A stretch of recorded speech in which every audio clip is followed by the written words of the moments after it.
in business, you've got to stick to what makes you money. The hardest thing is to just go up and knock the door, in general. And then what do you say when they open the door? And it evolved into, what do I say? What do I wear? It's all a first impression is very important. I felt terrible. I felt like I was ripping people off. I felt like it was too much money for as much as I was actually working, because I'm used to sweating all day to make a couple $100, and now I get paid to look nice and watch these other guys do all the work, and I just walk the customer through the process. But apparently it's very valuable to be able to go out into a neighborhood and bring a job into your company. Welcome back to the Wealthy Cowboy Show, and today we got Neil Dove on. Neil's another person I met through rodeoing, I guess at Tarleton and at Stephenville, and roping calves, and y'all might know him from rodeoing and roping calves. Also a roofer in the roofing business, and they also own your supplement company, the EPMSD. Yep. And some cool horse supplements. So we'll get into all that, and Neil, we go way back. It's cool to see how you've evolved from having garage sales in your living room and selling everything you got to pay entry fees. I knew that was coming. to where you are now, and building a business up, or a couple different businesses, and evolving that way. I mean, I'll still have a garage sale if you want to come by. Yeah, but you could always buy some grass ropes, or no telling what. Yep. Everything was for sale. Have you ever asked yourself why it costs so much to get paid? Hey everyone, this is a show that has a lot of entrepreneurs and business owners on, and the number one rule in business is to get paid, right? If you own a business, there's a good chance you're overpaying for credit card processing, and there's an even better chance that you're getting terrible customer service. At Diversified Payments, we make the payment process simple for both the customer and the business. Being based in Central Texas, we're able to offer business owners personal customer service while saving them money on their credit card processing fees. And we're the only payment company that I know of that's deeply rooted in the ranching and rodeo industries. If you think you're paying way too much in card processing fees, or you can't get in touch with your payment processor when there's an issue, go to diversifiedpayments.com/wealthycowboy.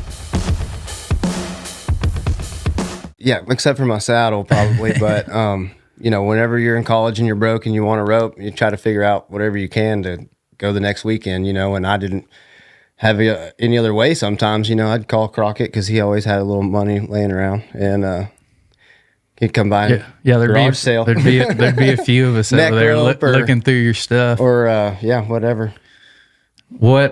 So how was that growing up? I mean, you kind of, like you said, you're always looking for entry fee money.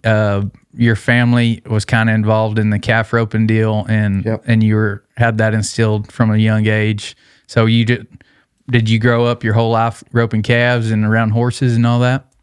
Kind of. I was born, we lived on the Triangle Ranch. My granddad was the foreman there, and right there in Bluffdale off 2481. Pretty big ranch. I don't remember a whole lot of it. We moved from there when I was 5. They sold the ranch.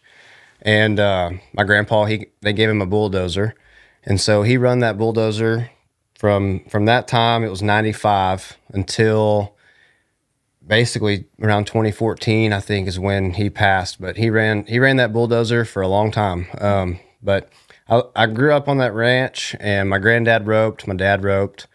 And when I was 5, we moved to Bluffdale, lived there for a year or so. And then I ended up moving to Stephenville with my mom. And I was raised in town for the most part in Stephenville.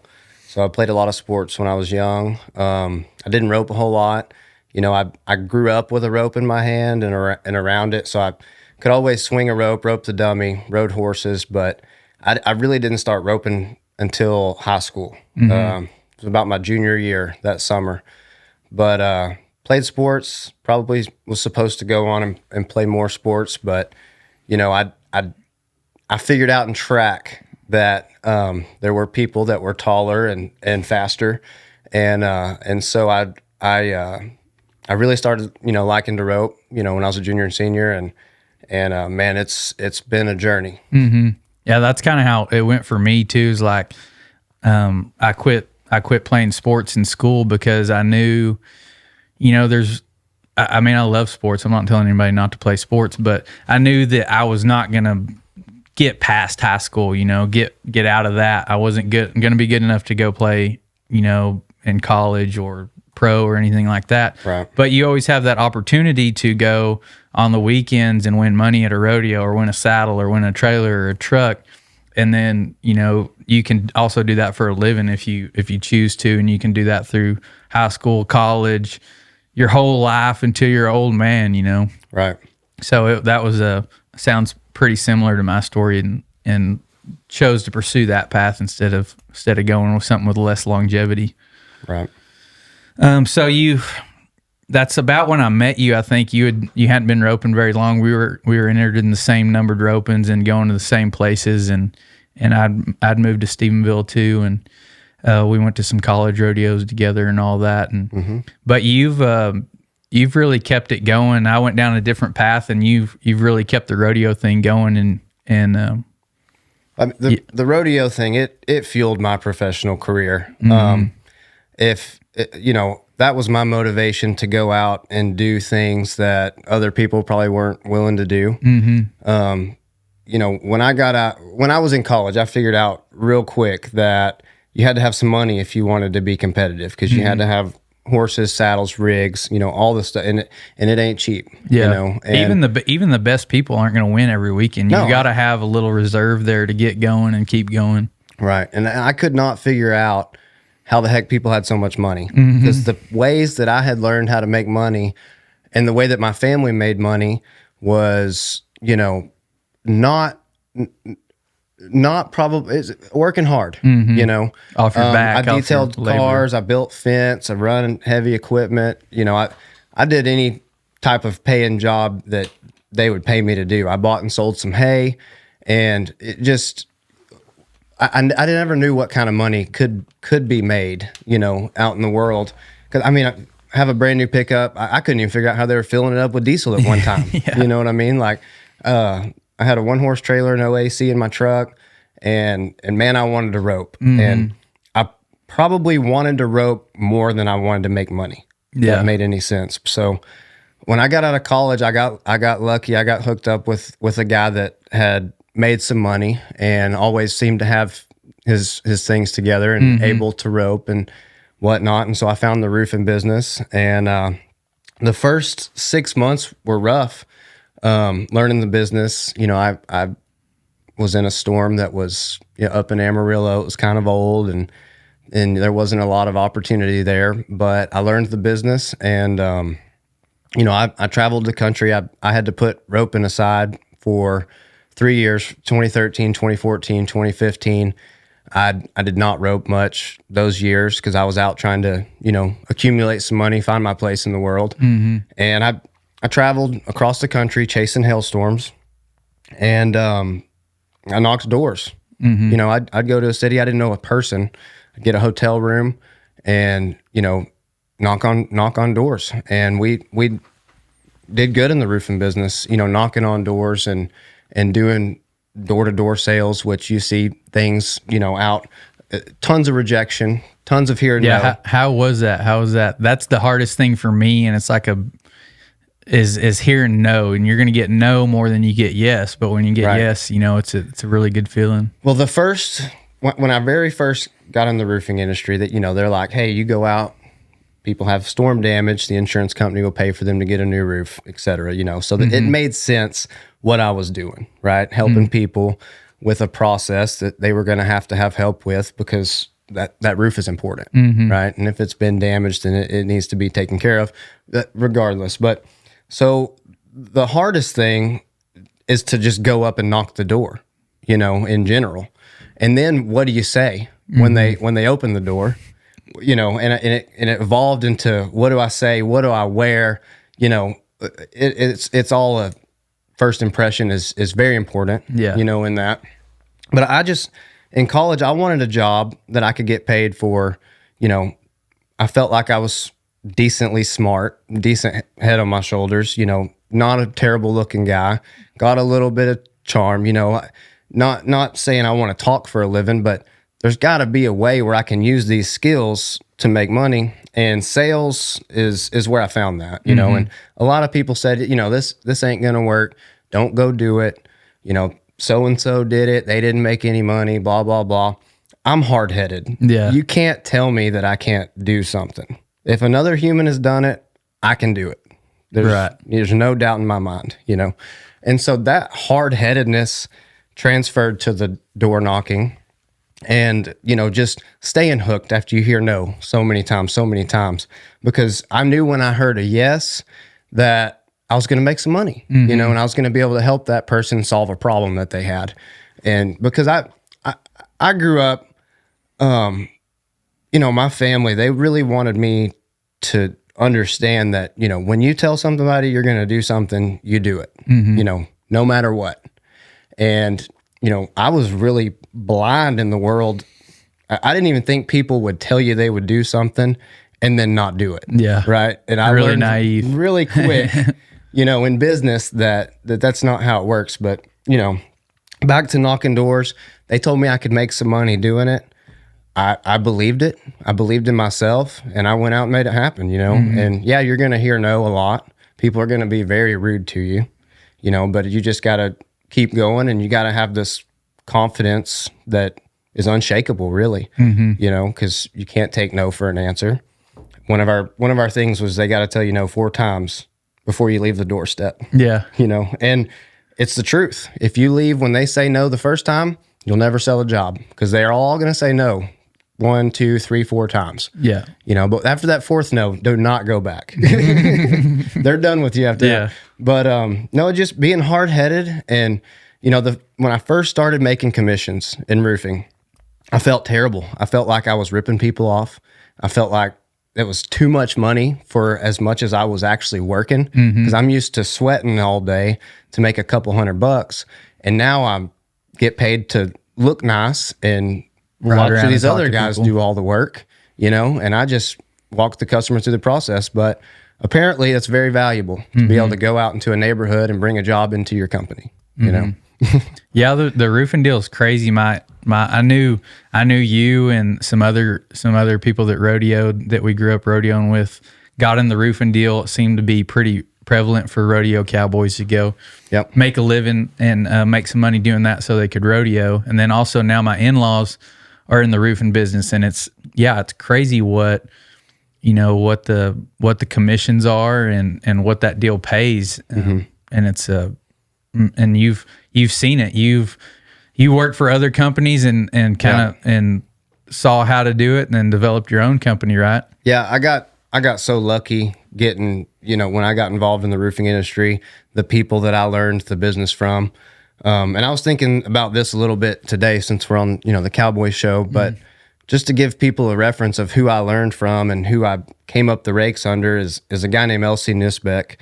And that name probably doesn't mean anybody or anything to anybody watching the show, but he's basically like the Clinton Anderson of the roofing industry. When I watch Clinton on his podcast, they remind me of each other, the way they talk, the way they think. Yeah. But it completely different industries. And LC was so successful in roofing. He kind of was like Clinton. You either love him or you hate him, but you got to respect him, right? And I got to learn from that guy. And he was on his second company whenever I started my first full year in the industry. He had sold one that he had built up to $100 million company a year, had a 5-year non-compete. And in 2014, he launched Mad Sky Roofing. And that was my first full year. I left Amarillo. I went to work for those guys. And I think that year I worked in 5 different states. I sold $1.4 million worth of residential roofs. I made a couple hundred, about $250,000, and I was the number 1 salesman for residential in the company. And man, it wasn't easy.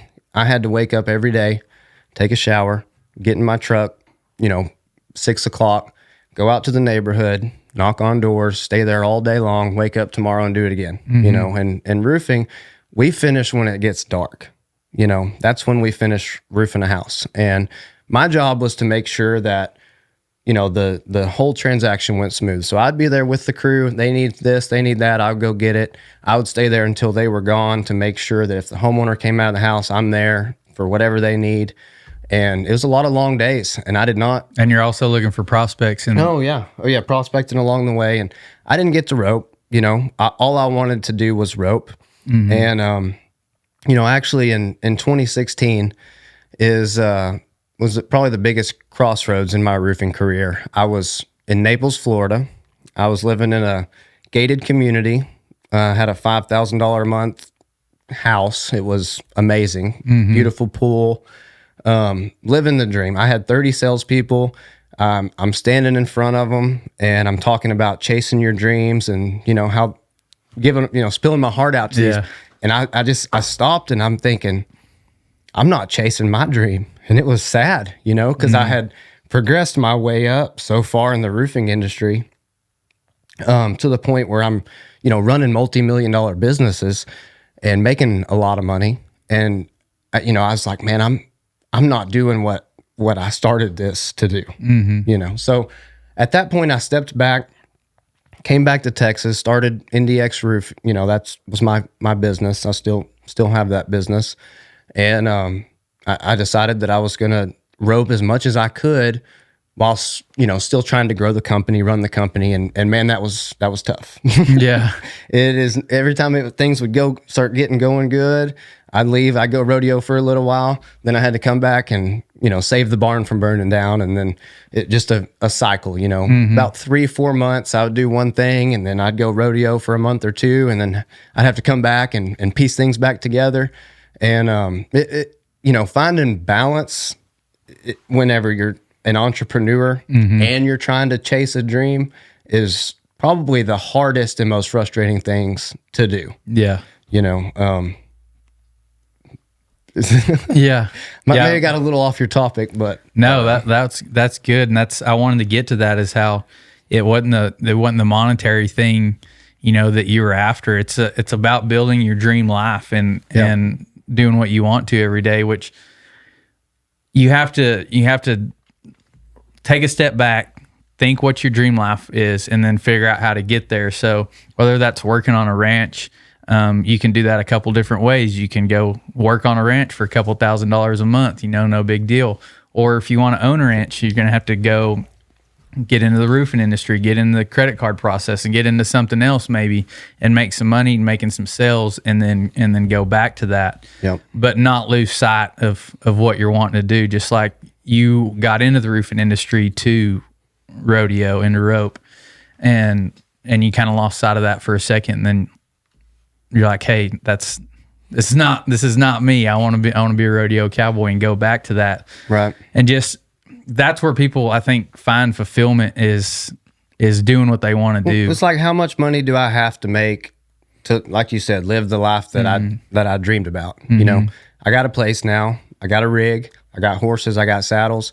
I don't have to make as much money as I thought I did in my 20s to maintain that lifestyle and to be able to go down the road. You know, it's a lot cheaper for me to go out the door and go down the road now, because I don't have to go buy a rig. I already got one. You know, I don't have to go buy this or that. I've got a place where I can practice at my house. You know, those things people take for granted. You know, and you know, it means a lot more to me to be able to go than what people probably realize. You know, and people forget a lot of things in 10 years, you know, 12, 15 years, you know, you don't, because you were around me in college and this and that. And, but you know, I had to step away, like you said, I had to step away from rodeo, you know, make a plan and then execute that plan and be very hard headed about it, you know?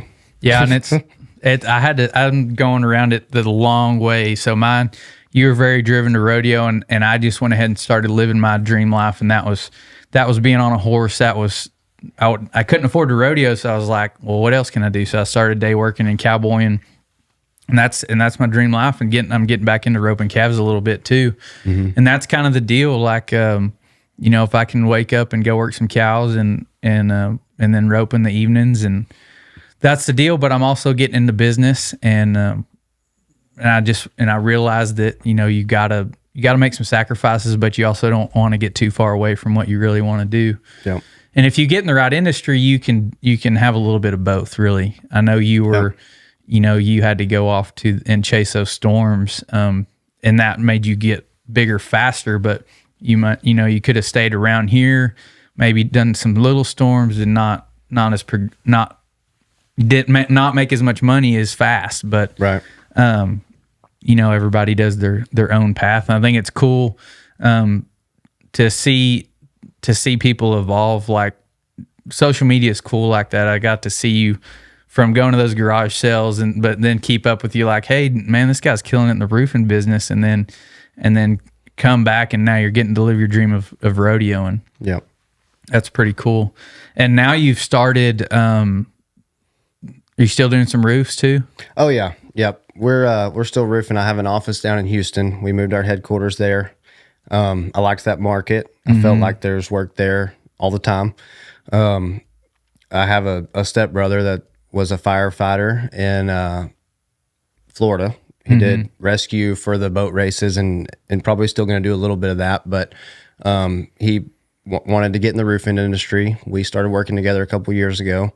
And he's running operations. I'm kind of mentoring that because, like you said, we have our EPMSD, and last year I was fortunate enough to sell some horses, a couple $100,000 worth of horses, and just horses that I had bought and rode for a year or 2 or 6 months, and just kind of let them go down the road. Just so I can keep making money while I'm roping. Yeah. I wouldn't say I'm a horse trader or trainer or anything, but I'll buy a horse if I think they're worth the money, and we'll ride it and try to sell it and make some money eventually. Yeah. Just like anybody else that has horses, you got to, if you're gonna have some horses, you might as well, if you can improve them a little bit, buy them at a bargain, improve them a little bit, and then sell them to somebody wanting them. Then you're providing a solution. You hit the nail on the head. You got to buy them at a bargain. There's a lot of people giving a lot of money for rope prospects right now, and I can't make the math make sense. Yeah. Yeah, it's hard. I sold, I guess when horses were going up, I sold a pretty good horse that I had ranched on and ranch rodeoed on and stuff, and you could do whatever you wanted on him, and he went on to be a head horse, and I sold him and made a little money on them, and I was like, okay, I'll go reinvest. I'll put some in my pocket and then reinvest, the rest. And I thought I could buy, a good prospect for $6,500 or so, and went back, and that was not the case. I didn't put nothing in my pocket. I had to put it all back out on the table to go get a colt, and then make another one. And the horse deal's pretty crazy. I've had to separate rodeoing and roping from trying to make money on horses, and I've sold a lot of calf horses, but I keep my horses that I like to rope on and that I like to, I keep that a little separate from the horses that we buy and we break or we ride and we resell. I may rope the dummy on them for a month or 2 to get them started, but I'm not in the business of training and selling high dollar rodeo horses. I've kind of had to separate the two. Over the years, and also like the rodeo, that's a completely different deal. Like you're saying, you keep them separate, and they are completely different, because if you're going to rodeo, you need to win. You need to have a good horse under you, and that's been my issue. Is I'd get one going pretty decent, and then I'd sell it and start over. It's a big difference in getting them going pretty decent and loading them up and taking them to the big perf wherever. Right. Yeah, I haven't had the huge confidence gap there. It's a few year gap, and it. You got to invest that, and I've invested it in young horses, and it's paid off, and not in winning, but selling a seasoned horse, you can make a little more money. But I'm more focused on trying to use my horses to win than to make money. Yeah, that's where I'm refocused to. Yeah. You got to have a good horse. You can be an average roper with a great horse, and it really levels up your game, and you can go compete at those big rodeos and stuff. Yep. And you go all over, right? The last couple of years I got to go a little bit in the summer. I didn't get to stay gone the whole summer. I'll rewind a little bit. COVID. We're a door knocking company. We go door to door selling roofs. Well, people weren't very receptive, especially in the market we were in. I was in a market up in the north, and COVID was my first bad year in roofing. Every other year had been a home run success. Made tons of money. Everything's great. COVID sucked. Yeah. But also during the COVID year, and we made it through the COVID year, and I paid people up until the end of the year, employees, and it was rough. And I stretched myself out as far as I could, keeping things going. And 2021, we came back. I didn't roof as much in 2021 just because I had never not had much business going before. Usually we're just still rocking through the winter, tons of customers, tons of salespeople. Everything dwindled down a little bit during COVID just because it was so tough. I can't tell a guy to leave his job and go knock doors somewhere when we have COVID shut down, And so I let things dwindle down.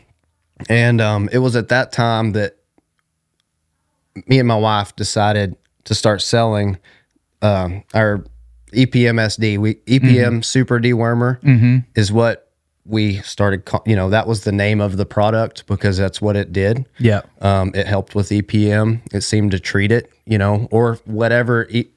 The vets don't really know what EPM is yet. Yeah. There's EPM. There's something just like EPM. They're not sure. Whatever it is, our product helps with it. Yeah. Or makes it go away. I don't know. I can't say it cures or but it dang sure helps, if they've got it, and it prevents it. And it also is a dewormer. It cleans out the entire body. Anything that's not supposed to be living in the body, it kills it. But the way that came about was my wife had a horse that had EPM, and she had tried the expensive treatments, not with a lot of result. And so this lady said, "Hey, why don't you try this?" And it was 2 herbs, right? And so she started trying it. And my wife is a very odd person when it comes to research. She will read these words that I can't even comprehend, like the medical studies and stuff. And it's like gibberish to me. Yeah. I'm really good at math, really good at but biology, that kind of stuff, I really don't like it. Right? Yeah. And so she did a lot of research. We've got 4 plants, basically herbs, powder, and the plants in a powder form that we put in this product, and they work very well together. People see changes in their horses in 4 or 5 days. It's crazy. That's another topic. But she had this stuff, and she gave it to this red mare. Red mare is doing awesome, beautiful. She's winning at the pro rodeos, and she had a little bit of bad luck. Horse got loose with a young horse and run through a fence, hurt herself, long story short. But we knew the product worked. Well, a few years goes by, and, it was kind of, she wasn't thinking about that combination of herbs, as a business or anything. And one of her friends calls and says, "Hey, I got this horse. The vet wants to, euthanize it, put it down. What do you think?" Because my wife has a reputation in the horse industry, the barrel industry, of being decently, they got a good reputation as far as having nice horses, treatments, vets, different things like that. So she sends her some herbs, 4 different bags. You got to dip out of each bag, save the horse's life. Horse goes back to start running barrels in the 1D. And at that point, she was like, "Man, this is really something. We just saved a horse's life. We need to help more horses." Right? Yeah. And that's what she wanted to do it for. And me, I'm a businessman, business-minded person. I'm like, okay, we need to take these herbs, put them in a bucket, put it on a website, start selling it, right? So that was January 2021. So COVID was one of our worst years, but also probably the reason why we started selling these horse herbs. So long story short, first year, sell a little over $1 million worth of this stuff. We make some money, and we help a ton of horses. People love it. They're telling everybody they know about it because, how many supplements have you given your horse where you can see a difference in your horse? Yeah. Never. Yeah. Right? Alfalfa. You know, you give your horse plenty of alfalfa, they're probably going to look a little better. Right. But so it works, and people love it, and they keep buying it. And so that, you know, that's been you know, a big part of you know, why I can step away a little bit more from the roofing industry, not spend as much time away from the family, you know, and be able to rope a little bit. You know, the financial pressure of the bills and things, it really eased that a lot. And we're really, really blessed with that business. I mean, it's the American dream. You know, develop a product that you can sell, that, you know, you can make right at your place, or outsource, you know, whatever you're doing, but something that works, that, you know, that you can. I mean, that's the American dream in my eyes. Being able to provide your own, you know, living, something that people go to your website, they buy it, you ship it to them. You know, it's I don't have to go out and detail a car, or go to wherever, Oklahoma or Kansas or Denver or wherever, to sell roofs.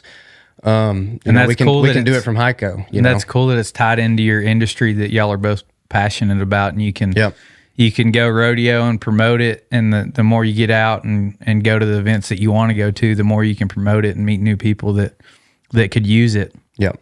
And it's that deal is odd, that I haven't run into many horses like that, you know, the vet, there's something wrong, obviously, and the vet's like, it could be EPM, but it costs so much to go down that road that they're like, just give them an EPM medicine. If they've got it or not, it's not going to help them, or it's not going to hurt them. It's only going to help them and clean them out anyway. And that y'all were able to find that solution. And I've seen the pictures, and it's crazy what it can do. Yeah. The before afters are they're real, you know. It usually 4 or 5 days, like I said, your horse starts shedding. I've had horses that had that long kind of not necessarily mangy, but just the long hair, you know, and that's like you can never, the dead hair. Yeah. Just this long, you know, real hair, and they'll shed all that stuff and grow back the slickest coat. It helps them fill out in places where they're not filled out. You know, I could go on and on about, you know, everything that our product does, but as far as this is concerned, it's been great for us, and it's been great for horses. Yeah, now you're getting to, you kind of mentor somebody, it sounds like, in the roofing deal, not so much hands-on. Yep. Stay home, sell this online, and going to rodeos, and you're getting to rope at home and ride horses, and like you said, live the dream. Yep. Yeah, that's pretty cool. What about you're rodeoing? You've gone to, you know, rodeos all over. What would be your favorite rodeo that you've entered? Well, that's a tough one. Obviously, probably ones that I have won money at. You know, that's a tough question. Man, I really liked roping at Fort Worth. You know, and they changed the format, and so I'm looking, you know, really looking to rodeo all year this year, so we can go next year. But roping at Fort Worth was really cool. Yeah, there's a lot of history there. Yeah. My dad passed in 21, and you know, that was one that he always came to. Yeah, was Fort Worth, and that meant a lot to me. You know, so I've kind of maybe put that rodeo on a little more of a pedestal, just because it's such a staple in Texas and with calf ropers, because they used to have 200 guys. Everybody that lived in Texas that roped calves would enter Fort Worth, you know, and so that was cool, and you know, Will Rogers is cool, and that was probably my favorite place to rope. Yeah, a lot of history, very iconic. Those buckles that they give out are super cool, and like you said, if you win there, you know, you're competing against the best there. No doubt about that. And they have changed the format up like a lot of these other rodeos, so it's a little tougher to get in there. But at least I guess they are having qualifiers now. Yeah, if you win first at, you know, a handful of the Texas rodeos, you can get in there, and then obviously be in the top 40. I think is what it is, maybe top 35, something like that. But you know, that being able to rope good and staying out at the rodeos all year are two different things. Yeah. It's tough to stay on the road. I got 2 kids now, but I'm getting 34. I've worked my whole 20s to be able to rope, and I better get after it because because 40's coming. You know? What about your favorite rodeo to watch? Oh, that's NFR. That there's nothing like watching the NFR. I mean, even if Cody Oll's not there, it's still exciting. The NFR for sure is my favorite rodeo to watch. I mean, I'm sure most people would agree the same. Yeah, the stakes are high. It's cool to see that, and it's everybody's the top going 15 hard every night. Yeah. What? So you've also gone all over rodeoing. You've gone all over selling roofs. You lived in a badass house in Florida. What would be your best vacation you've ever took, or one that you want to take, like a cool destination? We went to the Devil's River in Del Rio, Texas. And I've told people this, but that was the best vacation I've ever been on. And it's, we've been to Hawaii, we've been to here and there, but and Hawaii is great. I loved Hawaii. But when they dropped us off out there at the Devil's River, it's a 15-mile kayak trip. And you're there for 3 days, 2 nights. And when they dropped us off out there, there's no cell phone service. I mean, your phone will not work. They drive you way out back in this ranch, and they drop you off with your kayak, your tent, and whatever food, whatever you think you can fit on your kayak to go down this sucker. And, whenever they dropped us off, we were there, and we didn't have to go to the airport. We didn't have to go eat somewhere. We didn't have to go check into a hotel. We were there, and we were there the whole time, with no distraction. And so it was extremely relaxing. It's hot down there, but the river's spring fed, so it's really cool. The clearest water you've ever seen in your life. Huge bass and catfish. You got to catch and release the bass, but you can eat the catfish. So we had catfish for lunch and dinner every day, and that was probably the best vacation I've ever been on. Yeah, I've been wanting to go. I've got a buddy that's got a place down there, and I've always heard it was super cool and super clear water, and it's not polluted with a bunch of people. No, not at all. I mean, we saw maybe another group of campers, along the time, but it was really special. Cool. Yeah, I'll have to try that out. You're a family man now. Like you said, you got some kids, you got a wife. You've done a bunch in your life. You've made a bunch of money. Went back to doing what you're wanting to do and rodeoing and roping. What kind of legacy do you want to leave behind? I want people to say that when Neil told me he would do something, he did it. That's very important to me. As far as my kids go, I want them to say that their dad was there for them and supported them. And as a father, what else could you do? Right. Just being there for them, and just trying to be, a good person, trying to do people the right way, and just showing up, executing. Yeah. I don't want them to say, Neil's the hardest worker, this or that. I've got plenty of work ethic. I've always been a hard worker. I can't sleep late if I tried. It's just not something that I can do, even if I want to. But I would say just my dad supported me, and he was a good dad, and he was there for me. Yeah, that'd be a good legacy. and I think like becoming a father just changed my perspective on everything. It's a crazy thing, crazy feeling. Yeah, for sure. So in all your journey around in business and everything, what do you think is the most important thing that you learned? Well, man, that's a tough question. Just the value of time, probably. The value of time, the value of relationships. I would say the value of time probably is the biggest thing that I've learned in the business realm. And what do you mean by that? Well, I was sitting at a board table in a meeting with my roofing mentor, and he asked us all. He said, "What's my most valuable asset?" So we're all, the sales team, credit lines, anything we can think of. And he said, it's my time. And, that really sunk in with me at that point. And, I come from a ranching family. So we fixed our own trucks. We changed our own oil. We damn sure mowed our own grass. You know what I mean? We would build our own loafing sheds. If there's something that needed to be done, we would do it. And we had the tools to do it. And in business, you've got to stick to what makes you money, right? And I was just having a conversation with my mom this morning about this. We're talking about mowing her grass, right?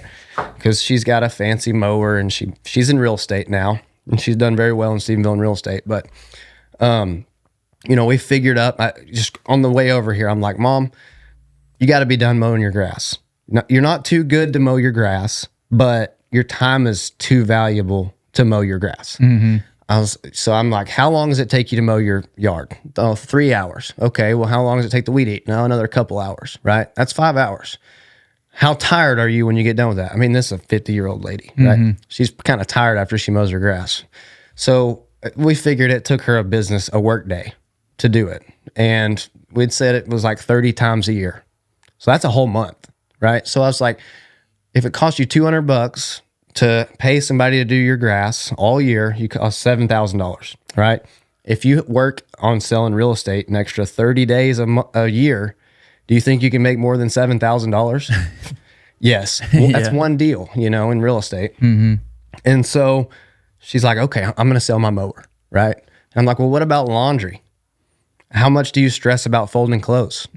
How much time does it take you to wash your clothes? It's like, well, the wash and fold will do it for next to like $25 a week. Most people can wash all their clothes, right? It sounds like a lot of money. Doesn't sound, whatever, lazy, whatever you want to call it. Time is money. And if you're stressed out about folding the clothes on your bed, you're probably not thinking about selling another deal, right? So just sticking to what makes you money is something. And that goes back to time is, a valuable asset. And a lot of people don't think about time in that sort of sense. But when you run a business and you make commissions and you're not working 9 to 5, you're working 5 to 9, you really start to think, okay, my time is worth this much. I'm not too good to do these things, but it's costing me money to do those things. Right. And once you can separate those from that mindset of, I'm not going to hire somebody to mow my, this or that, save a penny here, a penny there, value in your time, I would say, is probably the biggest lesson I learned in business. What things I need to do, what things I need to pay people to do. Right. Yeah, that's good. And like you said, I'm sure it takes a lot to get over that and what other people are going to say and think about, like, oh, he thinks he's too good to do that, or whatever. People are going to talk, but in the end, it's what's best for you and your business, and you can go get a lot of business people talk about that is buying your time back, doing those little things, and then whether it's working on your business or you can spend that time with your family, right? And just buy your time back by hiring a secretary, hiring a housekeeper, hiring a personal assistant to line everything up. There's levels. I mean, you got to start out and you got to know how to do every job before you can hire somebody else to do it. You got to do it all, and then once you advance a little bit, start buying your time back, and you can put it back into growing yourself or spending time with your family. In roofing, I would hire people to do things that I was sick of doing. Right, I got sick of making work orders. I'm sick of doing this. I'm sick of doing that. Well, I'll hire somebody to do that, and then now they do it, and I don't have to do it anymore. And now I can focus on what actually makes my business more money, which is hiring salespeople, training salespeople, helping salespeople make money. That's how at first it was, I want to go sell jobs. Then it was, okay, if I can spend my time selling jobs, or I can spend my time recruiting and training, and then we can sell 5, 10, 20, 30, 100 times more jobs. And I can help more people because I'm helping that guy make money, and now he's helping all those people get new roofs. And, just transferring from thinking about how I'm going to spend my time and what things that I do for my business that I can't hire people to do, right? And so that's my biggest lesson. Yeah, that's a good one. That's a good one to kind of wrap it up on. Where can they follow you on your social media, and how do they get a hold of the roofing company, and how do they get a hold of the ndxroof.com? That's Neil is in November, or N is in November, D is in David, X roof.com. If you need somebody to come out and look at your roof, see if it's in good shape or bad, and if your insurance will pay for it or not, we can definitely handle that. And then as far as the supplement company, oldwestholistic.org. You look me up on social media, Neil Dove, Instagram, Facebook. We have links to our pages. Get in contact with Crockett. He can probably shoot you in our direction. Yeah.